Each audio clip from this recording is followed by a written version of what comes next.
Hi hello అందరూ ఎలా ఉన్నారు? Welcome to my channel. నేను ఈరోజు వంకాయ పచ్చడి చేసి చూపించబోతున్నాను. లావు వంకాయలు దొరుకుతాయి కదా మార్కెట్లో. ఒక వంకాయలు తెచ్చుకుంటే అది చాలా పెద్దదిగా ఉంటుంది. అయితే వంకాయల్లో పుచ్చులు ఎక్కువగా ఉంటాయి కదా, తరగకుండా వేయచ్చు. కానీ పుచ్చులు ఉంటాయి కాబట్టి వంకాయని కట్ చేసి చూసుకొని 4 వైపులా కట్ చేశాను. నేను ఒకవైపు చేస్తే చాలు, కానీ అది ఎందుకంటే ఒకవైపు ఏమన్నా పురుగు వస్తుందో ఏమో అని కాలిన తర్వాత అది కనబడదు కదా మనకి, అందుకోసం. వెనకటి రోజుల్లో అయితే బొగ్గులు ఉండేవి, బొగ్గుల మీద కాల్చేవాళ్ళు. కానీ స్టవ్ మీద మనము పుల్కాలు చేసుకునేది ఉంటుంది కదా స్టాండు, అది పెట్టి దాన్ని స్టవ్ మీద కాల్చాను.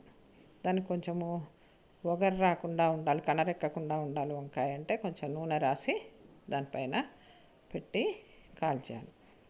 కాల్చి అసలు దీనికి నూనెతో పని ఉండదు, కానీ నూనె లేకుండా కూడా ఈ పచ్చడిని చేసుకోవచ్చు. వంకాయ మొత్తం కాలిన తర్వాత దాన్ని పక్కన కూడా కొన్ని పచ్చిమిరపకాయలు యాడ్ చేసా.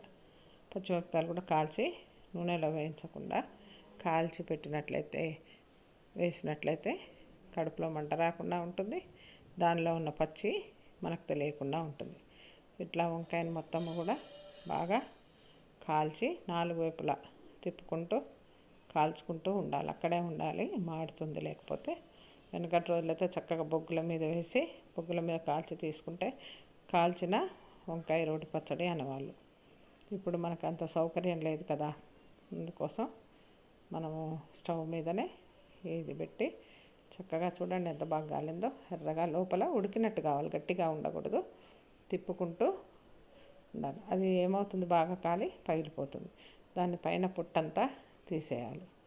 తీసేసి వేడిగా ఉన్నప్పుడే కొంచెం చిన్నగా ఒక పుట్టంతా కూడా తీసేసి దాన్ని మొత్తం, అది నల్లగా పొట్టు మాడి ఉంటుంది కదా, కలిసి కొంచెం నల్లగా అనిపిస్తుంది, కానీ ఏం కాదు. పచ్చడి మటుకు చాలా రుచిగా ఉంటుంది, చాలా అద్భుతంగా ఉంటుంది. దాన్ని ఇప్పుడు కట్ చేసి ముక్కలుగా చేయాలి. ముక్కలుగా చేసుకున్నట్లయితే మనకు పచ్చడి రోట్లో దంచుకుంటే చాలా బాగుంటుంది పచ్చిమిరపకాయలు వేసి. ఈ పచ్చిమిరపకాయలు కూడా దాని మీద కాల్చాం కాబట్టి కొంచెం నల్లగా అయినాయి. ఇవి బాగా ఆకుపచ్చ పచ్చిమిరపకాయలు కాబట్టి చూడడానికి కలరు అలా అనిపిస్తుంది అన్నమాట, ఆకుపచ్చగా. కానీ పచ్చడి చాలా రుచిగా ఉంటుంది. దాంట్లో పచ్చిమిరపకాయలు వేసి మిక్సీలో ఉప్పు, మళ్ళీ తర్వాత చింతపండు, వంకాయ గుజ్జు వేసి మిక్సీ పట్టుకోవాలి. దీన్నే గుజ్జు పులుసుగా కూడా చేసుకోవచ్చు, చాలా రుచిగా ఉంటుంది.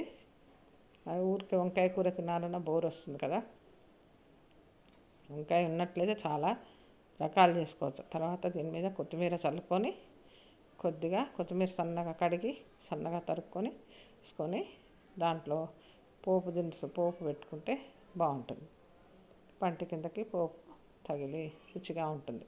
కొద్దిగా నూనె తీసుకొని మూకుడులో దాంట్లో పోపు దినుసులు వేసి మినపప్పు, ఆవాలు, శనగపప్పు, జీలకర్ర, ఎండుమిరపకాయలు, కాస్త ఇంగువ, కరివేపాకు ఇవన్నీ వేసి దానిపైన వేసుకొని తిన్నట్లయితే పచ్చిదనం రాకుండా ఉంటుంది, చాలా రుచిగా ఉంటుంది.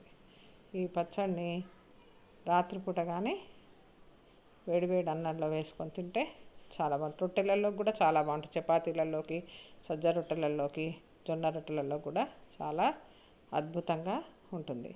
ఈ పచ్చడిని మన పిల్లలన్నీ పాత పచ్చళ్ళు మర్చిపోతున్నారు కదా, వాళ్ళకి ఇవన్నీ గుర్తు చేసినట్టుగా ఉంటుందని ఇది చేశాను.